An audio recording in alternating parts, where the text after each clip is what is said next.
بسم الله الرحمن الرحيم الحمد لله رب العالمين والصلاة والسلام على سيد المرسلين وعلى آله وصحبه ومن تبعهم بإحسان إلى يوم الدين ثم أما بعد أيها المشاهدون الكرام সম্মানিত দর্শক শ্রোতাবৃন্দ, আল্লাহ তাআলার মেহেরবানিতে আমরা পবিত্র মাহে রমজানের মধ্যে অবস্থান করছি। আমি বিশ্বাস করি যে আমরা পবিত্র মাহে রমজানের পূর্বে আমরা আল্লাহ তাআলার কাছে যে দোয়া করেছিলাম, আল্লাহুম্মা বারিক লানা ফি রজব ওয়া শাবান বাল্লিগনা রমাদান, আল্লাহ তাআলা আমাদের সেই দোয়াকে কবুল করে নিয়েছেন এবং পরম মহিমায় আমাদেরকে এই পবিত্র মাহে রমজানের ফজিলত এবং বরকত হাসিল করার জন্য সুযোগ করে দিয়েছেন। সম্মানিত সুধী, গত প্রোগ্রামে আমি আলোচনা করেছিলাম রমজান মাসের ফজিলত সম্পর্কে। আজকে ইনশাআল্লাহ কথা বলবো রমজান মাসের যে আমলগুলো আছে তার মধ্যে সবচেয়ে উত্তম আমল কি কি হতে পারে। সম্মানিত দর্শকবৃন্দ, আল্লাহ তাআলা যেহেতু আমাদেরকে রমজান মাসের মধ্যে আসার সুযোগ করে দিয়েছেন, তাহলে বুঝতে হবে রমজান মাসের মহত্ব অনেক বেশি এবং এই মাসের মধ্যে অনেকগুলো বিষয়ে আমল করে আল্লাহ তাআলার নৈকট্য যেমন হাসিল করা সম্ভব, তেমনি ভাবে রমজানের পবিত্রতা এবং রমজানের ফজিলত এবং বরকত হাসিল করা সম্ভব। আমরা সেক্ষেত্রে যদি দেখি যে আমলগুলোর মধ্যে সবচেয়ে উত্তম আমলগুলো কি, তার মধ্যে এক নম্বর হলো কিয়ামুল লাইল, যেটা রাসূলুল্লাহ সাল্লাল্লাহু আলাইহি ওয়াসাল্লাম পবিত্র রমজান মাসের মধ্যে এশার নামাজ বাদেও এশার নামাজের পরে যে তারাবির নামাজ পড়তেন তখন, এবং এশার নামাজের পর রাসূলুল্লাহ সাল্লাল্লাহু আলাইহি ওয়াসাল্লাম বিতির পড়তেন এবং শেষ রাতে তিনি আবার দাঁড়িয়ে দীর্ঘক্ষণ কোরআন তেলাওয়াত করে লম্বা সিজদা দিয়ে উনি নামাজ পড়তেন। এটাকে বলা হচ্ছে কিয়ামুল লাইল।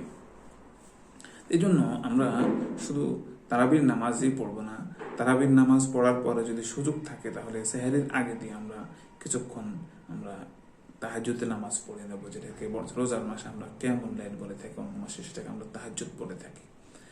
আর তারাবির নামাজ আমরা মসজিদের মধ্যে যথাসাধ্য চেষ্টা করবো আমরা ইমাম সাহেবকে অনুসরণ করার জন্য, এবং এই যাতে করে 20 রাকাত নামাজে পড়তে পারি সে চেষ্টা করব। যত বেশি পড়বেন আপনি তত বেশি ইনশাআল্লাহ সওয়াব হবে।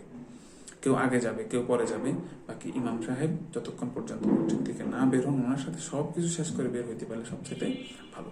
রাসূলুল্লাহ সাল্লাল্লাহু আলাইহি ওয়াসাল্লাম বলেছেন, আবু হুরায়রা রাদিয়াল্লাহু তাআলা আনহু থেকে বর্ণিত, মান কামা রমাদানা ঈমানান ওয়া ইহতিসাবান গুফিরা লাহু মা তাকাদ্দামা মিন যামবিহি, রাওয়াহুল বুখারী।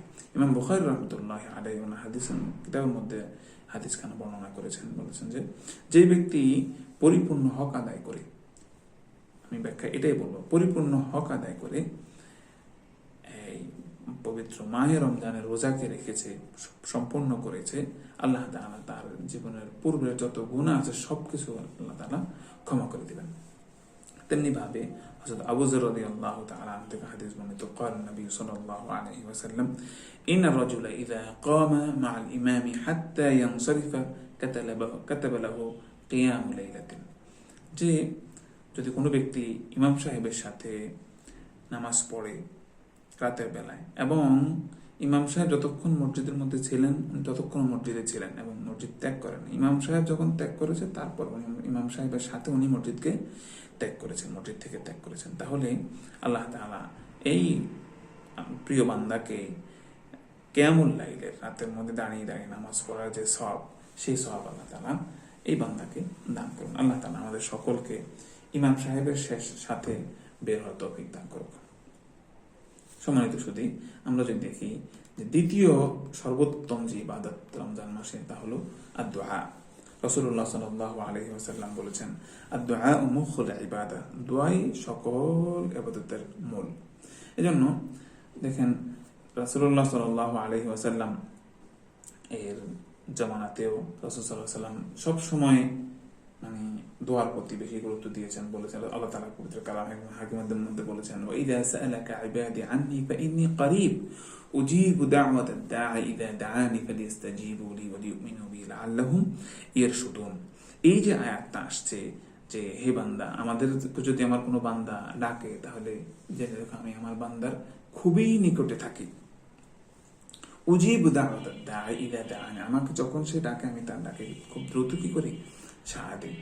আর এই যে আয়াতটা আসছে, এই আয়াতটা আসছে আমাদের আয়াত সিয়াম যেগুলো আছে, রোজার যে আয়াতগুলো আছে তার আয়াতের মাঝখানে, তাহলে আমরা বুঝতে পারি যে এই আয়াতটাকে দিয়ে রমজানের আয়াতের মাঝখানে দিয়ে আল্লাহ তাআলা রমজান মাসটাকে পালন করার ক্ষেত্রে যে দোয়াটা যে অত্যন্ত গুরুত্বপূর্ণ বিষয়, এই বিষয়ের প্রতি ইন্ডিকেট করেছেন, ইঙ্গিত দিয়েছেন। আল্লাহ তাআলা আমাদের সকলকে বেশি বেশি দোয়া করার তৌফিক দান করুন। 3 নম্বরে যে সর্বোত্তম আমলটা আমি বলবো সেটা হলো আল ইতিকাফ। ভাই, পুরা বছরের মধ্যে কখনো এরকম রোজা আসে না যে আপনি ইতিকাফ করার সুযোগ পান। আমরা কাজে কাজে ব্যস্ত থাকি, আমাদের চাকরি বাকরি, পরিবার এবং ব্যবসা বাণিজ্যের মধ্যে ব্যস্ত থাকি। রমজান একটা মাস আসছে, এই মাসের মধ্যে আমরা এই মাসটাকে আমরা ইবাদতের জন্য ওয়াকফ করে দেই। তো আমরা ওয়াকফটা কিভাবে করব? আমরা দিনের দুনিয়াবি যে কাজগুলো আছে কাজগুলোকে একটা পাশে রেখে, কারণ আপনি যদি না থাকবেন সেদিন আপনার পরিবার চলবে। এরকম পৃথিবীতে লক্ষ কোটি বিলিয়ন ট্রিলিয়ন মানুষ মারা গেছে, কারোর জন্য পৃথিবী বন্ধ হয়ে থাকে নাই। আপনি যদি 10 দিনের জন্য ফ্যামিলি থেকে ছুটি নিয়ে মসজিদে চলে যান, তাহলে আপনার ফ্যামিলি বন্ধ হয়ে থাকবে না। খেয়াল রাখবেন যে আপনি আসেন, আপনার পরিবার চলতেছে। আপনি যদি ইন্তেকাল করবেন, সেদিনও আপনার পরিবার চলবে, হয়তো একটু কষ্টে। তো এই জন্য আপনি সারা জীবন পৃথিবী থাকতে পারবেন না।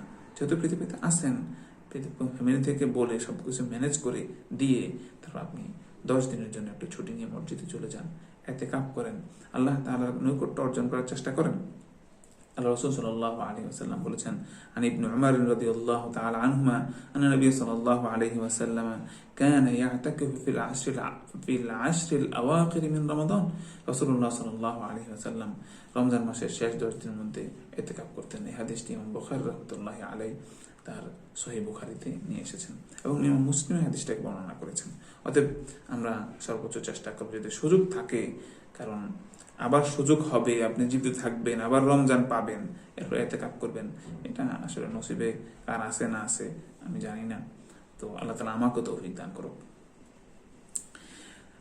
সম্মানিত দর্শক শ্রোতাবিন্দু, আমরা এরপরে যেই বিষয়টা গুরুত্বপূর্ণ সবচাইতে আমরা আলোচনা করবো সেটা হলো যে আমলগুলো আমরা করি, তার মানে সর্বোত্তম আমল হলো 4 নম্বর হলো আল জাউদু ওয়া কিরাআতুল কোরআন, অর্থাৎ মানে বেশি বেশি কোরআন তেলাওয়াত করা। আমরা এটাকেই বলবো যে যিনি কোরআন তেলাওয়াত করতে পারেন উনি কোরআন তেলাওয়াত করবেন, আর যিনি কোরআন তেলাওয়াত করতে পারেন না উনি কোরআন শিখার জন্য চেষ্টা করুন রমজান মাসে, তারপর উনি সওয়াব পেয়ে যাবেন। كان وعن ابن عباس رضي الله تعالى عنه كان رسول الله صلى الله عليه وسلم أجود الناس তাহলে কি হলো أجود الناس وكان أجود ما يكون في رمضان حين يلقاه جبريل। যে রাসূলুল্লাহ সাল্লাল্লাহু আলাইহি ওয়াসাল্লাম যে জিবরিল আমিনকে মানে রমজান মাসে জিবরিল আমিনের সাথে সাক্ষাৎ করতেন। আমাদের হাদিসের মূল যে মাওদুল ইস্তিশহাদ সেটা হলো ওয়া কানা ইয়ালকাহু ফি কুল্লি লাইলাতিন মিন রমাদান ফায়ুদারিসানিল কুরআন, যে জিবরিল আমিন সাইয়েদনা জিবরিল রাসূলুল্লাহ সাল্লাল্লাহু আলাইহি ওয়াসাল্লামের সাথে প্রত্যেক রাতে সাক্ষাৎ করতেন। এবং ইউদারিসানি শব্দের অর্থ হলো যে জিবরিল আমিন নিজে পড়তেন, রাসূল সাল্লাল্লাহু আলাইহি ওয়াসাল্লামকে শোনাতেন, রাসূল সাল্লাল্লাহু আলাইহি ওয়াসাল্লাম শুনে আবার জিবরিল আমিনকে এটা পড়ে শোনাতেন। তাহলে ইনি পড়তেন, রাসূল শুনতেন, রাসূল পড়তেন, জিবরিল শুনতেন। এভাবে ওনারা কি করতেন? প্রত্যেক রমজানের মধ্যে কোরআনকে খতম করতেন। এবং রাসূলুল্লাহ সাল্লাল্লাহু আলাইহি ওয়াসাল্লাম প্রত্যেক রমজানে একবার কি করছেন? কোরআনকে শুনেছেন, রমজান রোজা এই ফরজ হওয়ার পর থেকে। কিন্তু রাসূল সাল্লাল্লাহু আলাইহি ওয়াসাল্লাম সর্বশেষ রমজানে, যেই রমজানের পরে উনি ইন্তেকাল করেছেন, সেই রমজানে উনি 2 বার কোরআনকে শুনেছেন এবং খতম করেছেন জিবরিল আমিনের সাথে। এই জন্য দেখেন রোজার মাসে কোরআন তেলাওয়াতের কত মহত্ব, কত গুরুত্ব, কত বেশি ফজিলতের মধ্যে। রাসূলুল্লাহ সাল্লাল্লাহু আলাইহি ওয়াসাল্লাম বলেছেন, আস-সিয়ামু ওয়াল কুরআনু ইয়াশফাআনি লিল আবদি ইয়াওমাল কিয়ামাহ, যে রোজা আপনি রাখতেছেন এবং কোরআন আপনি তেলাওয়াত করতেছেন, এই 2টা জিনিস কিয়ামতের দিন আপনাকে আল্লাহ তাআলার সামনে সুপারিশ করবে এবং বলবে ইয়াকুলুস সিয়াম বলবে, আয় রব মানাতুহু আত-তাআমা, আমি তাকে খাবার থেকে নিষেধ করেছি, সে আমাকে রেখেছে, আমাকে সম্মান করেছে, রোজাকে পালন করেছে আপনার ভয়ে। ওয়াশ-শাহওয়াতা, এবং মানে সে যে স্ত্রীর সাথে সম্পর্ক রাখার বিষয়টা, সেটাকে মানে শারীরিক সম্পর্ক রাখা থেকে সে বিরত রেখেছে। ফায়াশফা'নি ফিহি, ফাশাফি'নি ফিহি, আপনি তাকে কি করেন, মানে এখানে মাফ করে দেন, তাকে সুযোগ, এই সুপারিশ করার সুযোগ দেন আমাকে। ওয়ায়াকুলুল কুরআনু মানা'তুহু আন-নাওমা বিল-লাইলি ফাশাফি'নি ফিহি। তাহলে বলছেন যে কোরআন বলতেছে রাতের বেলা সে চাইলে কিন্তু ঘুমাইতে পারত, আমি তাকে ঘুমাইতে দিই নাই, সে ঘুমটাকে বাদ দিয়ে আমাকে কি করেছে, তেলাওয়াত করেছে। অতএব রাসূল, ইয়া আল্লাহ, আপনি তাকে ক্ষমা করে দেন, আমি তার পক্ষ থেকে সুপারিশ করছি। তো এই হলো কোরআন তেলাওয়াতের যে মহত্ব। আরব দেশের মধ্যে বলা হয় আল্লাহুম্মা বারিক লানা, আল্লাহুম্মা জাআলিল কুরআনা রাবিআ কুলুবিনা। এটা মানে কোরআন হলো মানুষের মনের এই বসন্তের মতো। এই জন্য আসুন সবাই আমরা রমজান মাসে বেশি বেশি কি করি, কোরআন তেলাওয়াত করি। এবং কোরআন তেলাওয়াত করলে মানে রমজান মাসে এক আয়াতে একটা অক্ষর পড়লে 10টা নেকি, আর সেটা 700 নেকি পর্যন্ত হইতে পারে, সাবমিয়া। আর যদি রমজান মাসে সেটাকে গুণ দেওয়া হয় তাহলে এর পরিমাণ অনেক বেড়ে যায়। এই জন্য কোরআন তেলাওয়াত করতে হবে বেশি বেশি। রমজান মাসের মধ্যে উমরা করতে হবে যদি সুযোগ থাকে। রাসূলুল্লাহ সাল্লাল্লাহু আলাইহি ওয়াসাল্লাম একবার সাহাবায়ে কেরামদেরকে নিয়ে উমরা যাচ্ছিলেন। মদিনার এক আনসারী মহিলাকে জিজ্ঞেস করেন যে তুমি কেন উমরা যাচ্ছ না, হজে যাচ্ছ না?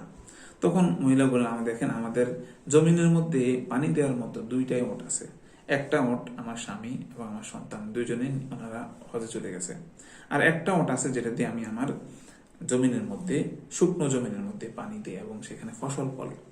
রাসূলুল্লাহ সাল্লাল্লাহু আলাইহি ওয়াসাল্লাম বলছে তুমি আগামী রমজানের মধ্যে তুমি উমরাতে যাবা, যে ফাইদা কানা রমাদান ইআতামিরি ফিহি, বলছে যখন মানে তুমি রমজান পাবা তখন সেখানে তুমি কি করবা, উমরা পালন করবা। কারণ ফাইন্না উমরাতান ফি রমাদানা হাজ্জাতান, কারণ রমজানের মধ্যে কেউ যদি উমরা পালন করে তাহলে সে কি পাবে, পুরো একটা হজের সওয়াব পাবে। ইমাম বুখারী রাহমাতুল্লাহি আলাইহি হাদিসটাকে বর্ণনা করেছেন। এবং 6 নম্বরে যেটা বলবো সেটা হলো সবচেয়ে উত্তম কাজ, তারকুল গীবাতি ওয়ান নামিমাতি ওয়াল মাআসি, যে মানুষের দোষ ত্রুটি বর্ণনা করা, সত্য হোক মিথ্যা হোক, মানুষের পিছনে কোনো প্রকার দোষ ত্রুটি বর্ণনা করা, এটা আল্লাহ রাসূল সাল্লাল্লাহু আলাইহি ওয়াসাল্লাম গীবাতু আশাদ্দু মিনাজ জিনা, অন্যের ব্যাপারে গীবত করা, পরনিন্দা করা, এটা জিনার চাইতেও বেশি কি মারাত্মক গুনাহ। এজন্য আমরা রমজান মাসে আমাদের রোজাকে ফজিলতপূর্ণ করার জন্য, আল্লাহর নৈকট্য হাসিল করার ক্ষেত্রে আমরা সর্বপ্রথম আমরা কি করব, এই গীবতকে, নামিমাকে, এগুলোকে আমরা দূর করব, আমরা এগুলো থেকে দূরে থাকবো এবং যে সমস্ত কাজ করলে গুনাহ হয় এই সমস্ত কাজগুলো থেকে আমরা বিরত থাকবো। রাসূল সাল্লাল্লাহু আলাইহি ওয়াসাল্লাম আবু হুরায়রা থেকে বর্ণিত আছে, قال রাসূলুল্লাহ সাল্লাল্লাহু আলাইহি ওয়াসাল্লাম মান লাম ইয়াদা قول الزور والعمل به فليس لله حاجة في أن يدع طعامه وشرابه, রাওয়াহুল বুখারী। কোনো দরকার নাই, কেউ যদি মানে কওলা জোর, মিথ্যা কথাকে সে মানে ছাড়তে না পারে, এবং সে যদি আপনার এইকে ছাড়তে না পারে, যে এটাকে কি বলা হয়, পরনিন্দাকে ছাড়তে না পারে, তাহলে সে রোজা রেখে কোনো খাবার দাবার বন্ধ করে দিয়ে উপবাস থেকে কোনো লাভ নেই। এই জন্য মানে আমাদেরকে রোজা কবুল করার ক্ষেত্রে আমাদেরকে এইগুলো ছাড়তে হবে, পরনিন্দা ছাড়তে হবে। 7 নম্বর হলো যে আমরা অন্যদেরকে খাওয়াবো, রমজান মাসে অন্যকে ইফতার করাবো, আমরা আত্মীয় স্বজনকে দাওয়াত দেবো, নিকটবর্তীদের সাথে, বন্ধুদের সাথে সুসম্পর্ক গড়ে তুলবো, গরিবদেরকে আমরা অনুদান করব। তাহলেই আমাদের এই রোজা কি হবে, সাফল্যমণ্ডিত হবে এবং ফজিলতপূর্ণ হবে। আল্লাহ তাআলা আমাদের সকলকে উল্লেখিত এবং আলোচ্য বিষয়গুলোর প্রতি আলোকপাত করে আমল করার তৌফিক দান করুক। ওয়া আখিরু দাওয়ানা আলহামদুলিল্লাহি রাব্বিল আলামিন। রমাদান মুবারক। আসসালামু আলাইকুম ওয়া রাহমাতুল্লাহি ওয়া বারাকাতুহু।